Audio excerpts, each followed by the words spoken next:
유나, 안녕하세요. 동희쌤입니다. 이번 시간은 홉스의 사회계약론에 이어서 로크의 사회계약론을 살펴보겠습니다. 로크의 사회계약론은 고대 그리스 시대부터 중세를 거쳐 이어져 온 자연법 사상의 영향을 받았으며 홉스의 사회계약론을 기반으로 경험주의적 사고를 통해 설명했습니다.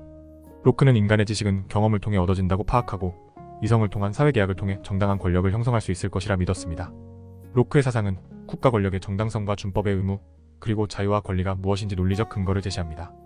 이를 바탕으로 미국의 독립운동에 영향을 주어 근대 민주주의 사상의 형성에 크게 기여했습니다. 자연상태, 자연권, 자연법, 계약 등 홉스와 유사하게 논리를 전개해 나가지만 세세한 디테일에서 차이점이 있으니 중간중간마다 홉스와 비교하면서 설명해 보겠습니다.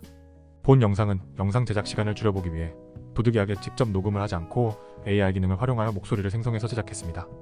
AI 목소리가 조금 어색한 부분이 있어서 강의 영상 시청에 많이 거슬린다면 댓글로 의견을 말씀해주세요. 다음 영상 제작에 참고하겠습니다. 로크 사상의 핵심은 재산권입니다. 자연인들은 각자의 재산권을 안정적으로 보장받기 위해 계약을 맺고 시민사회를 구성합니다. 홉스와는 달리 로크의 자연인 및 자연상태는 비교적 평화롭습니다. 다만 이때의 평화는 언제든지 무너질 수 있는 불안하고 위태로운 상태입니다.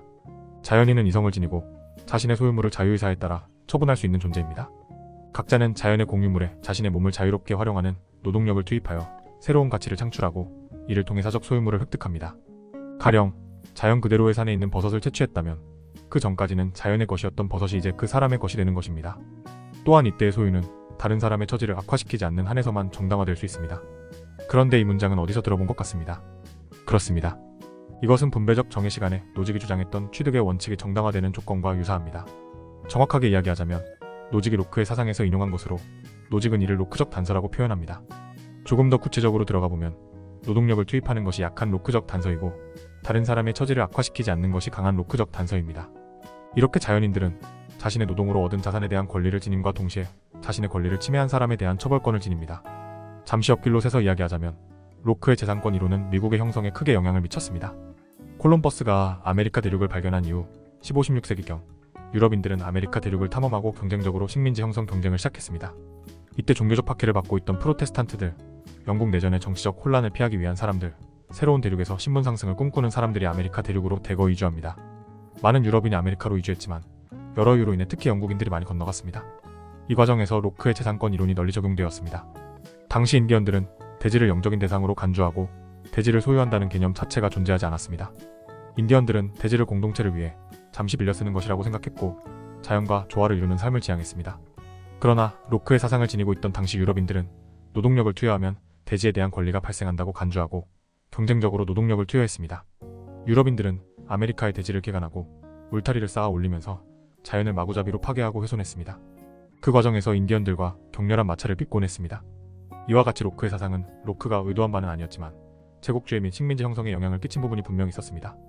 그러나 뒤에 소개할 로크의 자연권 사상과 저항권 사상으로 모든 사람은 평등하게 창조되었고 양도될 수 없는 권리가 존재한다는 신념과 재산권을 침해한 정부에게 저항할 수 있다는 사상적 기반을 바탕으로 영국 본토로부터 지속적으로 독립을 요구했고 결국 독립혁명을 통해 아메리카 자치정부를 형성할 수 있게 되었습니다.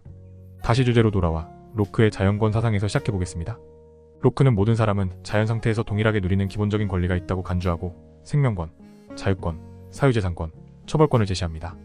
생명권은 홉스가 강조한 것처럼 자신의 생명 보존을 위한 권리이고 자유권은 자신이 원하는 대로 소유물을 처분할 수 있는 권리, 사유재산권은 자신의 소유물에 대한 다른 사람의 간섭을 배제하는 권리입니다. 이 세 가지 권리를 합쳐서 재산권이라고 하며 양도될 수 없는 불가침의 권리로 인정할 것을 강조합니다. 모든 사람은 자유와 생명이라는 천부적 권리를 지닙니다. 그런데 이 자유와 생명을 지키고 유지하기 위해선 반드시 재산이 필요합니다. 돈이 없다면 생명과 자유에 심각한 지장이 오는 것은 자명한 사실입니다. 이런 이유로 로크는 세 가지 권리를 재산권이라고 포괄하여 강조한 것입니다. 이와 같은 재산권을 누군가 침해하려고 한다면 자연인들은 이에 대해 반격하여 그를 처벌하거나 손해배상을 청구할 권리를 보유합니다. 이를 처벌권이라 하고 자연법의 집행권이라고도 부릅니다.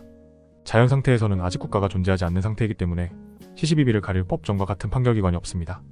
따라서 자기 물건은 자기 스스로 방어해야 합니다. 다시 말해 재산권을 침해한 사람에게 사적 제재를 할 수밖에 없는 것이죠. 로크는 스토아 학파와 아퀴나스를 통해 계승되어 온 자연법 사상을 물려받습니다. 로크에 따르면 이성에 의해 파악되는 영원한 신의 규칙인 자연법은 언제나 존재해왔습니다.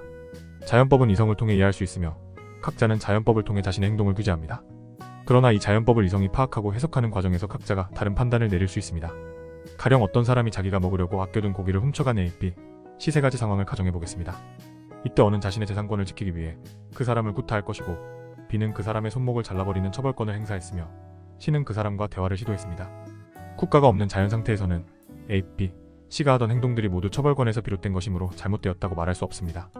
즉, 각자는 이성을 통해 자연법을 파악하지만 이 자연법을 다르게 받아들이고 다르게 해석할 수 있기 때문에 자의적으로 처벌할 수 있는 문제가 생기게 됩니다. 따라서 자연법의 집행권을 지닌다는 것은 각자가 스스로 재판관이 되어 행위하는 것으로 차치 편파적이 되거나 타인을 과도하게 처벌할 수 있는 폐단이 발생합니다.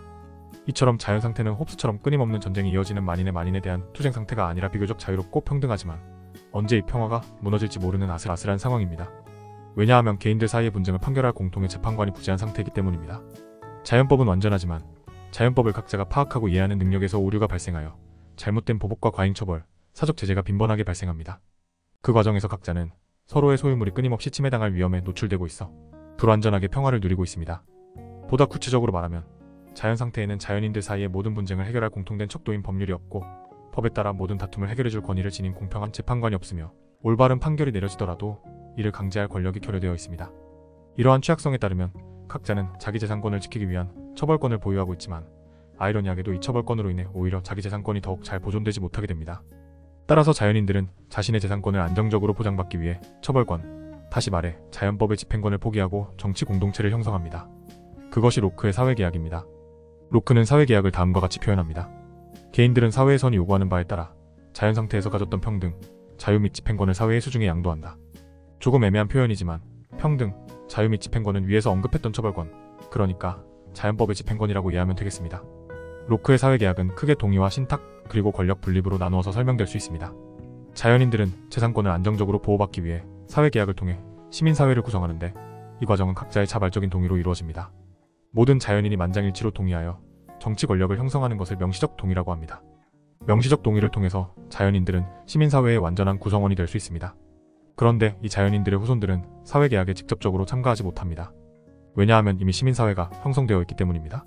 로크는 시민사회에 이미 살아가고 있는 사람들은 원초적인 사회계약에 참여하지 않았지만 그들이 어떤 사회에 살고 있다면 그 사회의 법에 복종하는 것에 암묵적으로 동의했다고 간주합니다.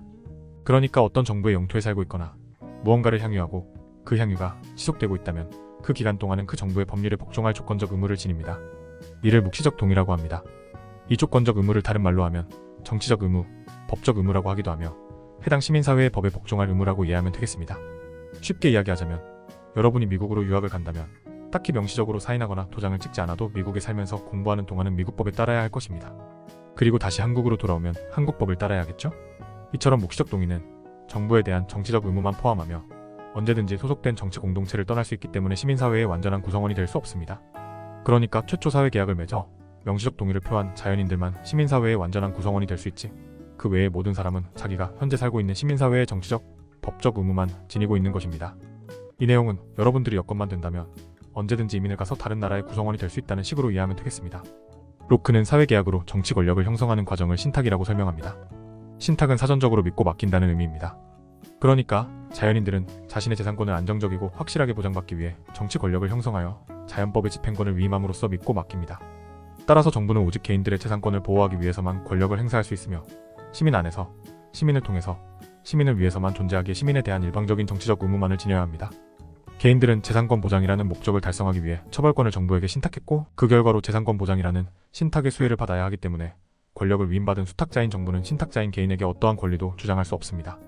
이해를 돕기 위해서 흔히 드는 비유로 은행을 제시해보겠습니다. 여러분들이 예금 2천만 원을 은행에게 맡겼다고 가정해보죠. 그러면 현재 2천만 원을 지니고 있는 주체는 은행입니다. 하지만 여러분들은 언제든지 2천만 원을 출금할 수 있습니다. 바로 여러분들이 그 2천만 원의 주인이기 때문이죠. 이때 2천만 원을 인출할 때 은행장이 부랴부랴 뛰어나와서 여러분들을 만류하지 않을 것입니다. 이유는 역시 여러분들이 그 2천만 원의 주인이기 때문입니다. 이처럼 은행은 그저 여러분들이 위임한 2천만 원을 잘 관리하는 역할만 해야 하죠. 그 이상의 권리를 예금주에게 요구할 수 없습니다. 로크의 신탁 개념을 은행으로 비유하여 생각해보면 잘 이해가 될 것입니다. 사회계약은 신탁의 과정으로 이루어지기 때문에 시민사회가 형성되어도 주권은 여전히 각 개인이 보유합니다. 주권을 코먼웰스에게 전면 양도해야 된다는 홉스와는 다른 생각을 지니고 있습니다. 정치 권력은 상당히 위험합니다.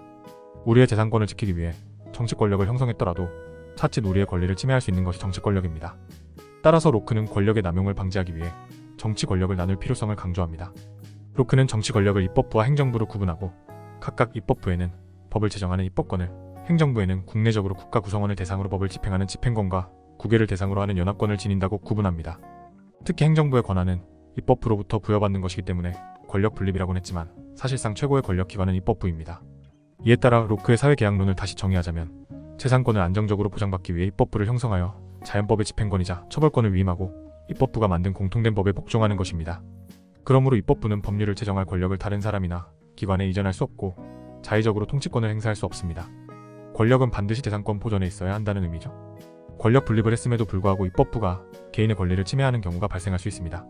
로크는 신탁된 권력을 회수할 수 있는 저항권을 주장하며 개인의 재산권이 정부 권력에 의해 침해될 경우엔 사회계약을 파기하고 정치적 저항권을 실행할 것을 강조합니다.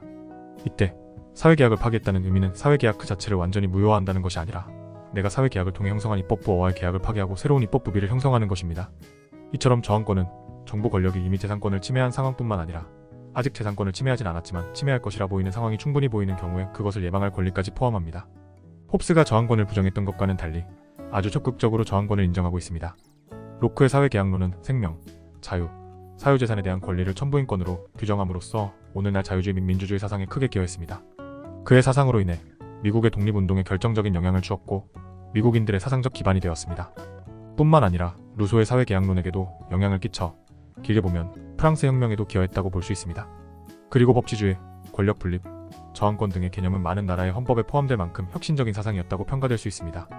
151페이지로 넘어가서 로크 사상을 OX 퀴즈로 풀어보며 이해해보겠습니다. 첫 번째 문단 보겠습니다. 자연 상태에서는 올바른 판결을 집행할 공평한 재판관이 부재한다. 로크는 국가가 없는 자연 상태에서는 각자가 자기 재산권 침해 상황에 대해 마치 스스로가 재판관이 된 것처럼 처벌권을 행사한다고 가정합니다. 따라서 옳은 내용입니다. 개인은 자신의 소유물에 대한 절대적인 권리를 지닌다. 다른 사람의 처지를 악화시키지 않는 한에서 자연의 공유물에 노동력을 가하면 그 사람의 소유물이 될 수 있습니다. 이때 소유물은 누구도 침해할 수 없는 절대적인 권리인 재산권으로 보장됩니다. 따라서 옳은 내용입니다. 국가는 구성원들의 모든 자연적 권리를 부여받음으로써 형성된다. 국가는 사회계약 당시 구성원들의 모든 자연적 권리가 아니라 자연권 중에 처벌권만 부여받습니다. 따라서 모든이 틀린 내용입니다. 신탁을 통해 형성된 정부와 시민 간의 위계적 질서가 성립된다. 정부는 개인의 자연권을 보장하기 위해서 권력을 행사하고 시민들은 재산권을 안정적으로 보장받기 위해 자연법의 집행권을 위임했으니 이 둘 간의 관계는 위계 질서가 성립되는 것이 아닙니다. 그러니까 우리가 은행에 돈을 예금한다고 해서 은행과 우리가 위계 질서가 세워지는 게 아니듯이 정부와 시민 간의 관계도 유사하다는 의미로 이해하면 되겠습니다. 구성원들의 동의에 의해 국가의 정치적 권위가 발생한다. 로크의 사회계약론은 자연인들 간의 상호 동의로 인해 시민사회가 형성된다고 파악합니다. 따라서 옳은 내용입니다. 다음 문단 보겠습니다. 정부는 개인들의 안정적인 생활 여건을 보장해야 한다. 안정적인 생활 여건 보장은 재산권을 보장한다는 말로 이해하면 되겠습니다. 사회계약은 만장일치로 이루어지고 정치사회는 다수결의 원칙을 지향한다. 모든 자연인이 동의해야만 시민사회를 형성할 수 있기에 사회계약은 만장일치로 이루어져야 합니다. 그리고 그렇게 형성된 국가체제는 대민주주의이기 때문에 다수결의 원칙으로 운영되어야 합니다. 따라서 옳은 내용입니다. 명시적으로 동의 의사를 밝히는 것만이 정치적 의무가 발생한다. 로크는 명시적 동의뿐만 아니라 그 국가에 거주하면서 여러 혜택을 향유하고 있는 동안에는 암묵적으로 정치적 의무가 발생한다는 묵시적 동의를 주장합니다. 국가가 제공하는 혜택을 한 번이라도 향유하면 법적 의무가 영구히 지속된다. 국가가 제공하는 혜택을 더 이상 향유하지 않는다면 법적 의무 역시 사라집니다. 따라서 영구히 지속된다가 틀린 부분입니다. 국가가 소유권을 침해하더라도 다수의 이익을 위해서 정당화될 수 있다. 로크에 따르면 소유권 그러니까 재산권을 침해한 국가에 대해서 저항권을 인정할 수 있습니다. 다수의 이익을 위해 정당화된다는 말은 공리주의자들이 동의할 내용일 것입니다. 따라서 정당화될 수 있다가 틀린 부분입니다. 다음 문단 보겠습니다. 국가는 공통된 법률에 따라 시민들 간의 분쟁을 조절해야 한다. 로크가 주장하는 국가의 핵심 기능입니다. 시민들이 지닌 각자의 처벌권을 국가가 공통적으로 보유하여 시민들 간의 분쟁을 조절하는 것이 국가의 핵심 기능입니다. 국가는 자국민을 침해한 외부인들을 처벌할 권력을 지닌다. 자국민의 재산권을 보호하기 위해선 비단 자국민 간의 갈등뿐만 아니라 외부인들의 침해 여부도 방어해야 할 것입니다. 따라서 옳은 내용입니다. 국가는 가족 공동체 의식이 전제된 정치적 공동체여야 한다. 로크 당시 영국의 정당은 토리당과 휘그당이 있었습니다. 토리당은 전통적인 왕권 신수설에 근거한 왕, 귀족 중심주의 체제를 지지하는 정당이고 휘그당은 사회계약론을 바탕으로 의회를 중시하고 개인의 자유와 권리를 중시하는 정당입니다. 휘그당은 로크의 사상을 적극 지지하는 정당입니다. 이때 국가가 가족 공동체 의식을 전제한다는 것은 전통적인 왕과 귀족 중심주의 사상을 이야기하는 것입니다. 왜냐하면 왕이나 귀족의 자기는 가족 구성원에게 대물림되기 때문이죠. 그래서 몇몇 사람들은 이걸 아리스토텔레스라고 착각하는 경우가 있는데 그게 아니고 로크의 경쟁 정당이었던 토리당의 주장이라고 보아야 할 것입니다. 따라서 틀린 내용입니다. 국가는 개인의 기본권 보장을 목적으로 계약에 의해 수립된다. 여기서 말하는 기본권 보장이 바로 재산권을 보장한다는 의미입니다. 옳은 내용이죠? 국가는 인간의 정치적 본성으로 형성되는 자연적 공동체이다. 이것이 바로 아리스토텔레스가 주장할 내용입니다. 로크와는 관련이 없습니다. 다음 문단 보겠습니다. 국가는 시민 모두에게 동등한 자유와 권리를 보장해야 한다. 사회계약을 통해 각 개인들은 동등한 권리를 보장받습니다. 즉 로크의 사회계약론의 핵심 내용입니다. 인간은 정치적 본성으로 인해 자연스럽게 자연상태에서 국가상태로 들어가게 된다. 뒷말은 맞지만 앞에 있는 말이 틀렸습니다. 그러니까 정치적 본성과 자연스럽게 국가를 만든다는 주장은 아리스토텔레스의 주장입니다. 로크는 계약을 통해 인위적으로 국가를 형성합니다. 국가는 공동선을 실현하기 위해 위임받은 권력을 자의적으로 행사해서는 안 된다. 국가가 공동선을 실현한다는 것은 모든 개인의 재산권을 보장한다는 말로 이해하면 됩니다. 따라서 국가는 각 개인의 재산권 보장을 위해 위임받은 권력을 마음대로 사용해서는 안 될 것입니다. 생명권을 국가가 보호해준다는 조건 아래에서만 국가에 대한 의무가 발생한다. 자유, 생명, 사유재산권은 기본적으로 보장되어야 할 불가침의 자연권입니다. 따라서 국가는 반드시 개인의 생명권을 보호해 주어야 하고 국가가 나의 생명권을 보호해줄 때만 각자는 정치적 의무가 발생할 것입니다. 정부에 의한 시민의 재산권 침해는 정부 해체의 근거가 된다. 로크에 따르면 재산권을 보호하기 위해 정치 권력을 형성하는데 정부가 내 재산권을 침해한다면 이를 묵과해서는 안 된다고 강조합니다. 따라서 로크는 재산권을 침해당했다면 저항권을 행사하여 정부를 해체시킬 것을 주장합니다. 다음 문단 보겠습니다. 인간은 자연상태에서 이성의 능력을 발휘하여 계약을 맺는다. 이것은 로크뿐만 아니라 홉스와 루소도 동의할 사회계약론자들의 공통된 입장입니다. 자연상태에서 분쟁 발생 시 모든 당사자는 재판관이 된다. 자연상태에선 국가가 없기 때문에 공정한 판결을 내릴 재판관 또한 없습니다. 따라서 각자는 자신의 재산권 침해 상황에 대해서 마치 자기 자신이 재판관이 된 것 마냥 처벌권을 행사합니다. 로크가 이야기한 자연상태의 핵심 내용이었습니다. 정부의 신탁된 권력은 시민에 의해서 철회될 수 있다. 로크가 주장한 저항권에 대한 내용이었습니다. 맞는 내용이죠? 국가에 양도하지 않은 시민의 권리는 보장될 수 없다. 자연권 가운데 재산권은 양도하지 않고 처벌권은 국가에게 양도합니다. 그러한 이유는 안정적으로 재산권을 보장받기 위해서입니다. 따라서 재산권은 양도하지 않았지만 국가는 이 재산권을 지킬 의무가 있으므로 보장될 수 없다가 틀린 내용입니다. 입법부를 폐지할 수 있는 최고의 권력은 시민에게 있다. 처벌권을 양도하여 형성하는 국가기관이 바로 입법부입니다. 로크는 입법부가 재산권을 침해한 경우에 저항권을 행사하여 폐지할 수 있다고 강조합니다. 따라서 옳은 내용입니다. 다음 문단 보겠습니다. 자연상태에서 분쟁은 공통된 자연법의 부재로 인해 발생한다. 로크는 스토아 학파에서 아퀴나스로 계승되어 온 자연법 사상을 받아들입니다. 로크에 따르면 자연법은 이미 완전하게 존재하지만 인간의 이성의 한계와 오류로 인해 잘못 해석해서 분쟁이 발생한다고 주장합니다. 따라서 분쟁은 자연법의 부재로 발생하는 것이 아니라 자연법을 잘못 이해하고 그에 따른 권리를 행사함으로써 발생하는 것입니다. 틀린 부분은 자연법의 부재입니다. 국가의 통치자가 사회계약을 위반하는 것은 가능하다. 홉스는 국가의 통치자는 사회계약의 당사자가 아니기 때문에 사회계약을 위반할 수 없다고 파악했지만 로크는 다른 입장을 강조합니다. 로크에 따르면 통치자는 충분히 각 개인의 재산권을 위협할 수 있는 권력을 지닐 수 있기에 권력 분립과 저항권을 인정해야 한다고 주장합니다.